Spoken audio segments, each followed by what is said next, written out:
everyone, my name is David. Welcome back to my channel. Today we're gonna again talk about fragrances. If you're interested in this type of content, then please stay tuned. Um, we're gonna talk about another perfume or fragrance from the Maison Dior collection. We have been in a Dior spree, and this time we are going to focus on this one. It's called Purple Oud, from the Oud collection of the Maison Dior. A couple of nights ago, we did talk about this one. This is Oud Ispahan. And this is actually an official sample, and they'll all come in this cylindrical little container.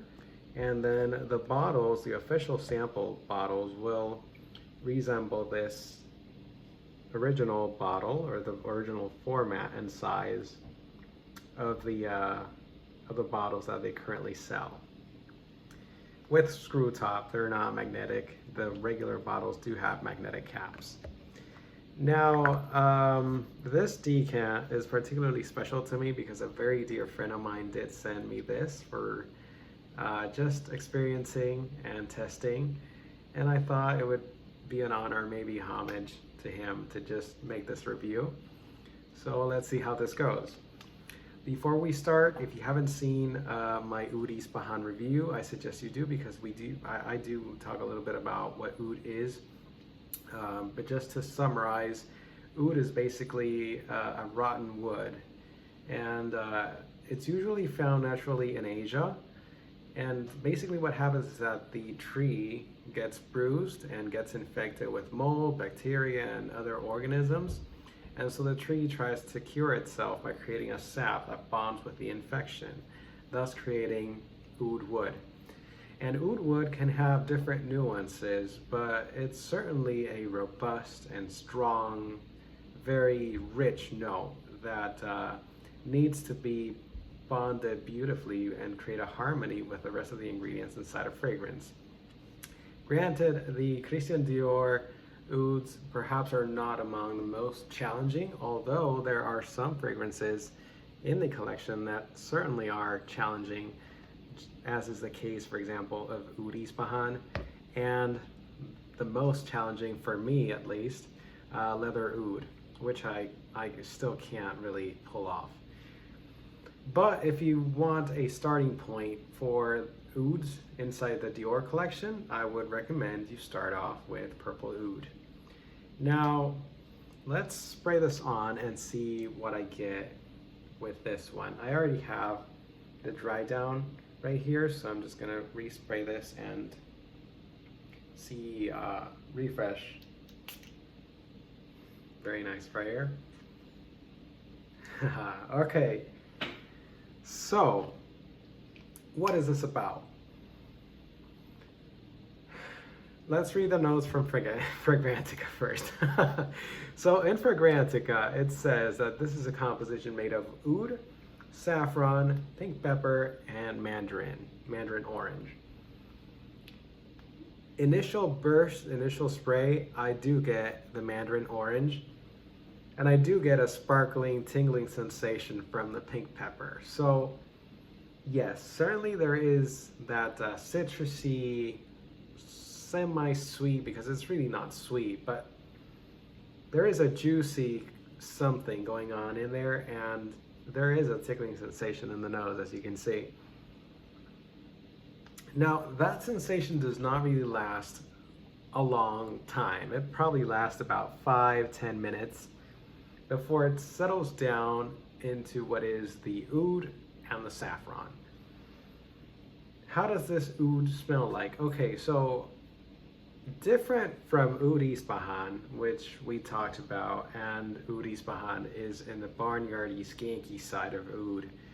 This type of oud is more gasoline, petrol-like. It's really not as fecal or as farmhouse, barnyardy, if you will, as Oud Ispahan or Leather Oud. Hence why I would recommend you start off with this one. It does give a vibe of gasoline or petrol, And I was talking to my friend about it, and he says that this one is one of the more interesting of the newer offerings of Christian Dior. And he also said that it resembles another exclusive fragrance from a different brand house. It's from Chanel, and it's Sycamore.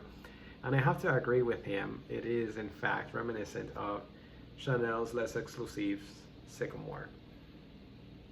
Now, as this develops, you do get the animalic vibe from oud, or at least as it bonds with your skin, because oud does need to bond with your skin and create the chemistry with you. You will notice how it transforms and changes. On my skin, it carries out like this gasoline, like, I would say even sweaty, but not like bad BO sweat. No, it's really just like you've had a run and your arm is a little bit wet from your sweat. That kind of feel. This is not a spiritual oud. This is not an intellectual oud as far as challenging goes. It's really nothing that you will find too drastic or too difficult to carry out. In fact, I think, again, as a beginner's oud, this would be a great start.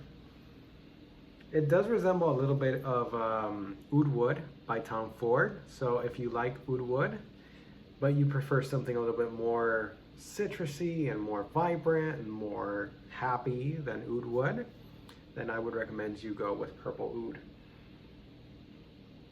All right, now it's turning into that gasoline-like sensation. I even thought about how this oud possibly resembles the same gasoline effect that Dior Fahrenheit initially brought us when it was released in the market. And I do find this a little bit in that same line, not exactly quite like that. And I'm not saying that these two fragrances smell exactly alike, no. I'm just saying that the oud in here gives that perspective of petrol, gasoline, charcoal, almost like you have a burnt wood, but it's no longer burning, and then you just pick it up and you smell it. So it's that ashy, almost like charcoal effect. That's how this feels like, really. As if you have burned, you've been on a campfire, you've set out the fire, or you've lit a candle and then you turn it off, and you know how that smoke just all of a sudden creates a different effect, like that sensation of like, okay, it's no longer smelling like a candle, it's now just smoke. That's how this smells like. As far as trips go, I have not had enough time to really just enjoy this as I would like. And as far as emotions go, it hasn't really triggered anything for me, but it is a very elegant scent. So I would recommend this to be worn maybe by a mature person who would like to smell of something woody, something refined, something elegant, because this is a very elegant take on oud. And it is a little bit sensual, I will give it that. It is maybe not sexy, but there's a mystery, a mysterious thing going on with Purple Oud that just creates this ambiance of just sensuality and like, you want to know what's happening with that person. You want to know where they're going, why they're there. It's very mysterious. The saffron is not noticeable. Oh, well, I shouldn't say that. The saffron is actually there, but it's not like a prominent burst of saffron. Like for example, Baccarat Rouge 540 from Maison Francis Kurkdjian would have, or the many dupes that have been released for Maison Francis Kurkdjian's Baccarat Rouge 540. Many have associated this one with Encre Noire by Lalique, and Encre Noir à l'extrême. I think it's mostly because of that vetiver note. I don't think there's anything else going on there, but like an inky vetiver note, I could sense how this would resemble that, but again, nothing that stands out to me. This is closer to Chanel Sycamore than it is to Encre Noir. I do get a vibe of Terre d'Hermès by Hermès, but maybe it's because of that citrusy thing going on. It might just be in my mind again. Do give this a try if you'd like to experience the oud collection of Christian Dior. This might be one of your favorite ouds of the collection, and possibly a great starting point if you're just getting into the niche side of fragrances, and particularly oud fragrances.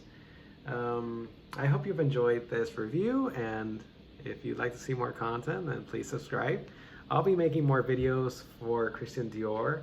My next review will be on this one, Balade Sauvage by Christian Dior, and this one I really enjoy a lot, so stay tuned for the next review. Thank you for visiting, and hope you're staying safe and well. Take care. Bye.